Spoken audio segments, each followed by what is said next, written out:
Join me for our season finale as we hear from two people whose lived experience with depression and anxiety and journey through recovery is up next. Stories of hope and stories about how these people are combating the stigma associated with mental illness. Next on Speak Your Mind.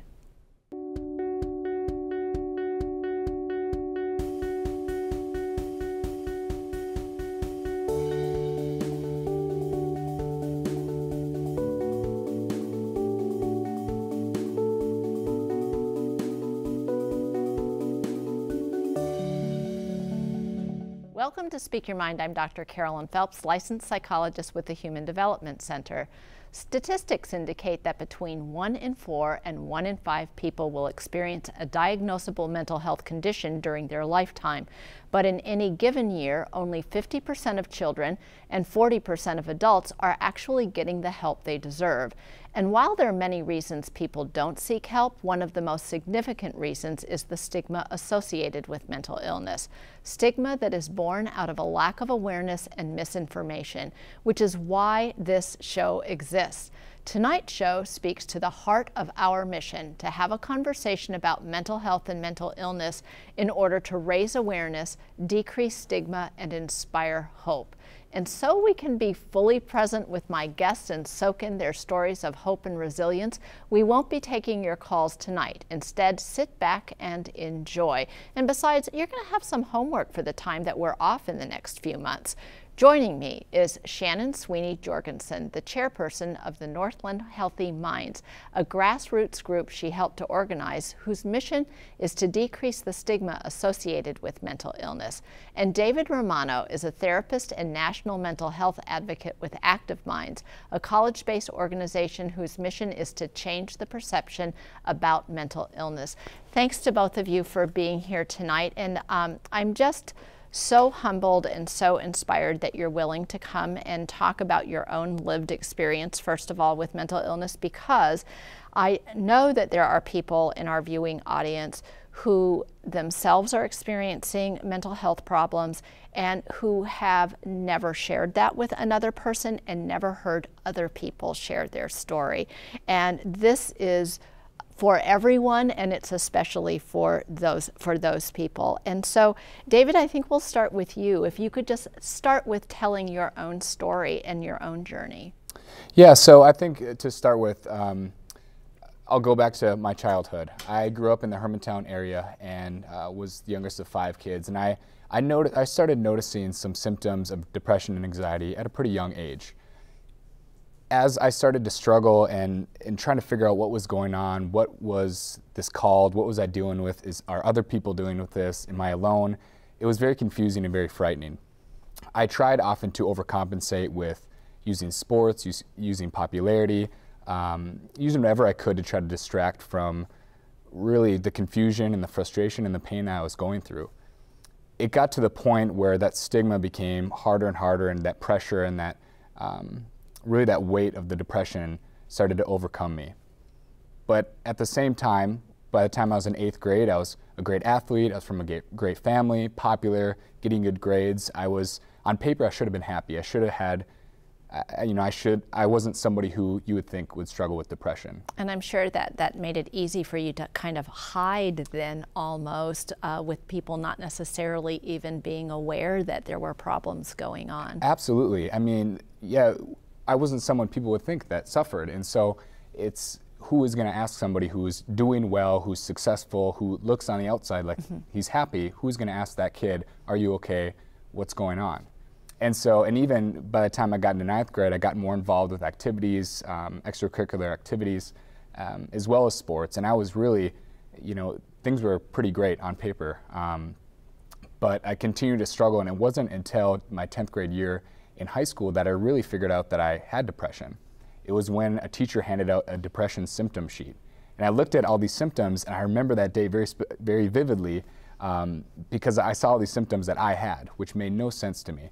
I mean, in Hermantown, the water tower says the city of quality living, and I couldn't imagine somebody from the city of quality living being depressed. I didn't know anyone who's depressed. I didn't really even know what depression was. And so when you got that sheet of paper and you saw like, oh, this thing that I've been experiencing all these years actually has a name, it's a real thing, was there a sense of relief about that?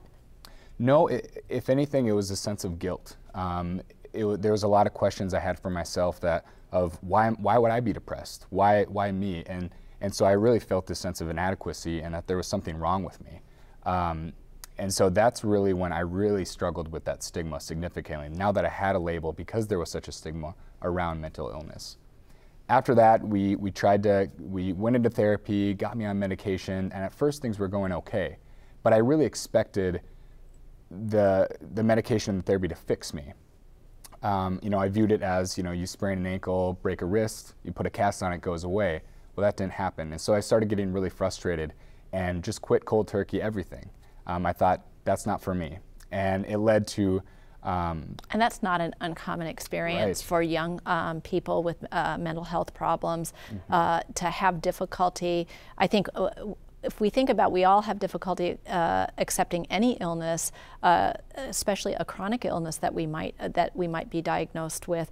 And the younger you are, when we're supposed to be infallible during those years, it's easy to get frustrated and say, this isn't for me, this isn't working, I don't need this. Absolutely. And there was a lot of that I just wanted to just beat this. I wanted to fix it, and I wasn't able to. But I kept on trying to, again, using distractions, using sports, using all these different things, but it was only bottling things up. And so after that, now not in treatment, I went on to then quit all the activities, quit all the sports, which were my coping skills at the time. So I was really without any of those supports. And at the same time, the relationship with my family, I was pushing people away, I was isolating, and so, things got really, really hard. And it got to the point where I was arrested. I had been stealing things, and at this time, I was stealing because I was trying to, again, overcompensate, thinking maybe if I had better stuff, maybe if I just had better clothes, better things, maybe that'll fix what's going on. I was just so desperate I didn't want to feel that way anymore. And the day that I was arrested, I got home and, just feeling so much shame. That was the night that I had a suicide attempt.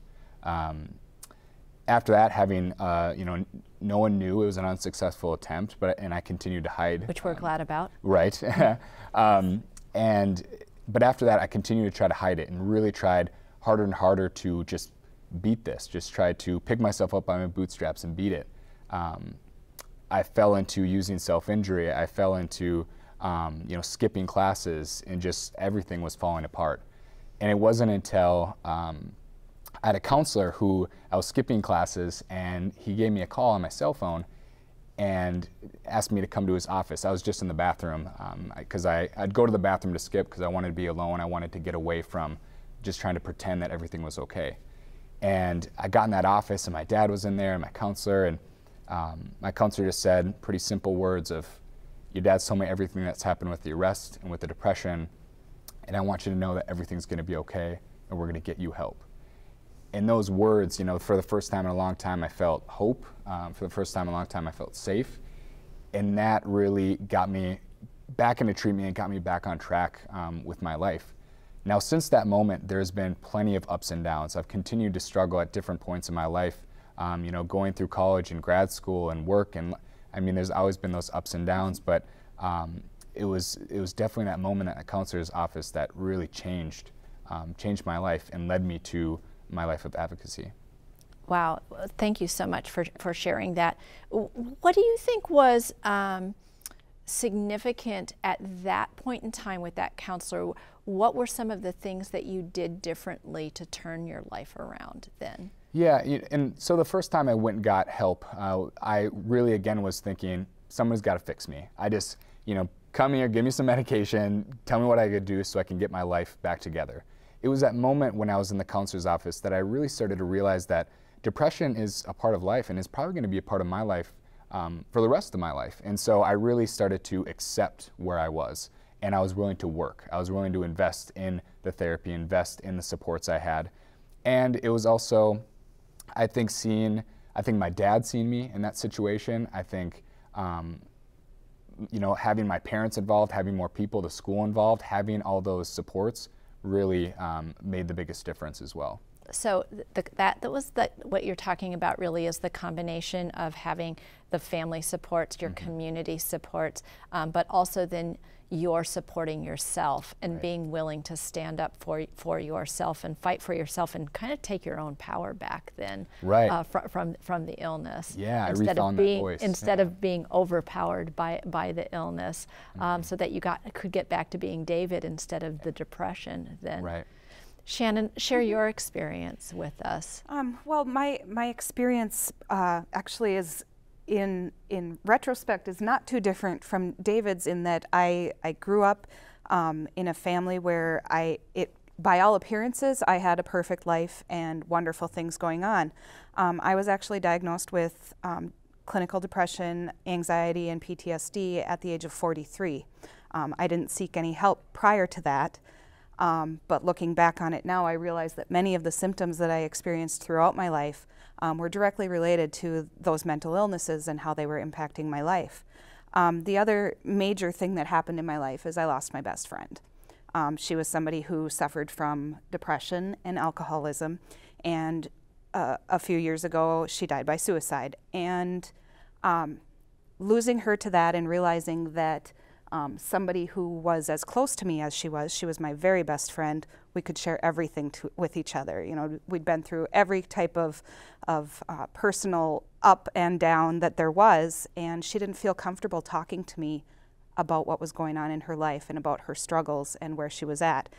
And when I realized that, I realized just exactly how powerful stigma is. And that's really the thing that prompted me to start working in the advocacy area. I think that's amazing when you think about, here are two best friends who share everything, who can talk about everything, and you have this one person who just can't talk about that, which is just speaks to how powerful the stigma can be, how much shame it can create in people, and then that shame just becomes this dark blanket that weighs heavy on you. You talked about that power of stigma, and that culturally speaking, if we're raised in a culture where the culture is don't talk about this or you're weak, or don't talk about this because we don't talk about it, or we should be able to get over this ourselves, that you internalize that as well then, right? We all internalize that. Absolutely. And the problem is that if you then are one of the people who develop mental health problems, then you have your own stigma turned towards yourself, and it's not just other people. Can you speak a little bit about that? Yeah, I mean, absolutely. That's that sense of shame is so powerful, and it really, you know, when I look back at the time in my life and I see that grades were plummeting, I'd been arrested, I had a suicide attempt, self-injury, all these different things, and all of that still was not scary enough for me to go reach out. That stigma was still more powerful than that. And I think that just shows how deep-rooted and ingrained that stigma can be with somebody. And I mean, it starts in all areas. I mean, but it starts from, I think, when we're really young, that we're instilled with this idea that, you know, mental health, that's kind of a show of weakness, that you need to overpower that, you need to be tough, and for me it was be a man, tough, never show that emotion, never show that weakness. Yeah, I think, and I think in our society men have it harder with that. That we are a John Wayne, pull yourself up by your bootstraps kind of culture, you know, whereas women tend to have a little bit more permission to talk about their feelings. We definitely, I think, get a little more leeway, but even so, we still feel very much that same level of shame and guilt around it, and just the language that we use to talk about people with mental illnesses is very different from the language that we use to talk about people with other medical conditions. When you start really framing that up and thinking about that, you know, that idea that we talk about cancer patients as being brave and courageous, but we talk about people with mental illness as being weak or being lazy. I mean, Or even the words like crazy or deranged, like our president likes to use, which is just really just tugs at my heartstrings every time I hear that. That's just those are just cringeworthy words for me because of the damage that I think that we know that they do. You shared a little bit about how you came to the story of your story of your journey to advocacy. How did you become comfortable, Shannon, speaking about your story? You know, I don't know that I'm even comfortable today. You know, this is another step in that process. I think one of the things that really drew me to it and allowed me to become more comfortable with it was the support that I got from my family and friends. You know, it was surprising to me that people weren't telling me to just pull myself up by my bootstraps, you know, that people weren't saying, you know, just get over it or just get some fresh air, you know, let's find the help that you need and that you deserve, and let's figure this out. The other piece of it is that I don't want someone else to feel the incredible guilt or sadness that comes from losing a loved one to suicide. That's a grief that no one deserves. And so if I can talk about what's gone on with me and what's gone on with my friend, hopefully fewer people will have to deal with that, and hopefully we can really start talking about mental illness and how to reach out to resources. And how did you overcome your own hesitancy about, number one, acknowledging that you had a mental health problem, much less speaking publicly? Yeah, I mean, I started sharing my story when I was a senior in high school, and it was terrifying. And what made you decide to do that? You know, just thinking about somebody else going through what I went through, how scary and lonely and just painful it is to go through that. I just couldn't imagine somebody else going. I didn't want anyone else to have to deal with that stigma.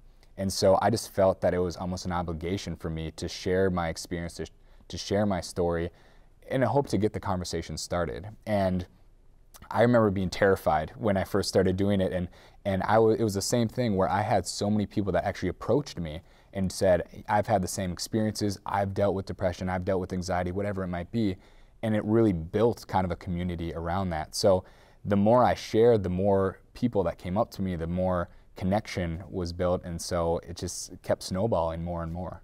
Were you surprised by that kind of positive support and positive response that you received? Absolutely. I mean, I had people that were coming up to me, teachers, classmates, family, all these different people that I would have no idea had been struggling, and so it was very surprising. It shocked me really to see how many people really related to my own experience. And Shannon, what's your experience been with that? Well, the more that I've talked about it, the easier it gets, of course. And one of the things that's been really inspiring to me is to see the number of people that are also passionate about eliminating stigma. I was asked to host a meeting back in June to get a few people together to talk about doing some kind of a campaign this year, and that initial meeting has grown from 10 people involved to 60 people involved, and it just continues this snowball effect of people who are very passionate, people who have been touched by mental illness in some way, whether it's themselves or a loved one or a friend or a coworker, and they really want to do something to help. It's inspiring to see. And that's how you came to form Northland Healthy Minds then? It is. It was very much an organization that was developed out of this request to get together and meet, and it has essentially snowballed into a relatively large organization. We're probably growing faster than anybody anticipated we would, planning events and a campaign around getting the word out and getting the conversation started about breaking down stigma. And there's going to be a big number of events through the month of May, because May is Mental Health Month. But the idea behind Northland Healthy Minds is that May is only 1 month of the year, and we have 12 months of the year, and we really want this this idea. The kickoff is in May, but the concept is year-round. Absolutely. You know, we started off with a very conscious effort that Northland Healthy Minds was going to launch the MakeItOK.org campaign, which was created by Health Partners and NAMI in cooperation. We decided we were going to launch that campaign for the month of May here in the local area, but definitely with the idea and the name of Northland Healthy Minds came from the idea that there's a lot more work to be done, and yes, May is just 1 month, but it's a starting point for us. Tell us a little bit about Active Minds. Yeah, Active Minds is this national organization that was started in 2001 after the founder and director, she lost her brother in college to suicide. And she looked around and she didn't really see too many organizations at a college level trying to get the conversation started talking about this. And so she started Active Minds as a way to get that conversation started. Now they have hundreds and hundreds of chapters all around the country, all around North America, that are trying to, you know, build awareness and fight the stigma on campuses. But I'm a part of the Active Minds Speakers Bureau, where I travel around to middle schools, high schools, conferences, really anywhere and everywhere they'll let me to share my story and, you know, get that conversation started. And the College of St. Scholastica has a chapter of Active Minds here. And I think that if you were not a St. Scholastica student, but you were a student at a different college, my guess is they don't say, no, you're not a Scholastica, you can't come to our meeting. Right. I mean, they're very open and they're very community-based. Yep. Absolutely. Yep. And what I like about Active Minds is that it's specifically also targeted for the young adults because there's not a lot around health that's necessarily targeted towards young adults. Right. Yeah. And I mean, they're trying so many different ways to get people involved in this. They have so many different different activities that they're doing and different programs that they have going on, including a couple years ago we did the first ever Bike Across America for mental health. So they're trying to do anything they can to reach all these different populations, but particularly the young people. And so we're getting fairly close to needing to wrap up, and I want to hear kind of what from both of you, but Shannon, I'll start with you, about what would you say is your message of hope to the viewing audience out there? Well, I think really it's kind of 3 key messages that at Northland Healthy Minds we've developed as our key messages as an organization. It's okay to have a mental illness. Many people do. It's okay to talk about mental illness. It makes us feel less alone, and it's okay to get help. You know, life can get better, and it does. And David, I can't let you get off this show without telling the redwood story and the story of the redwood tree and tying that into your message of hope, because I love the redwood tree story. Yeah, this is something I share in my story all the time, because what I want the audiences that see my speech to come away from is that connection. And I often bring up the redwoods, and I lived out in San Francisco. The redwoods, a lot of people think, are very strong because the roots go down really far and really deep, when in reality they spread out really far and they interlock with all the other trees around them, and this forest literally holds itself up. Humans are intended to do the exact same thing. We're intended to connect, and so that would be my message of connect with one another, have compassion and empathy. And same with what you're saying of it's okay to not be okay. It's okay to have these struggles, but it's not okay to suffer in silence. Reaching out to people, starting those conversations is so important. And because people really deserve help, and they deserve to live the life that they want to live, not be an illness, but be yourself. Right. And that's what I always think is just that you deserve this as much as anybody deserves when they have an illness to get the help that they need. Thank you so much for coming here tonight and sharing just your beautiful hearts and stories with us. I just so appreciate it, and I know that our viewing audience appreciates it as well. So here's the truth. We all need to remember that any one of us may develop a mental health problem, and every single one of us knows someone who's struggling or has struggled with a mental illness, whether we know it or not. Let's all make the commitment to show ourselves and others the compassion we all deserve. Invite the conversation about mental health and mental illness. Thanks so much for joining us for our last program of the season. I can't believe it's the last show for this season, season 8.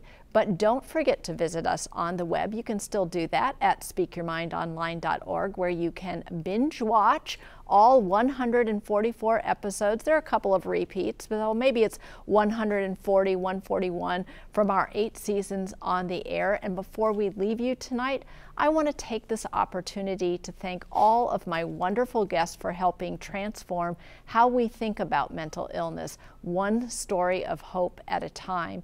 And most of all, I want to thank each of you for watching, calling in questions, and carrying the message of hope forward. Together, we're all ambassadors of hope, creating a more compassionate community. I'm Dr. Carolyn Phelps. Thanks for watching. We'll see you next season for season 9. Season 9's gonna be fine.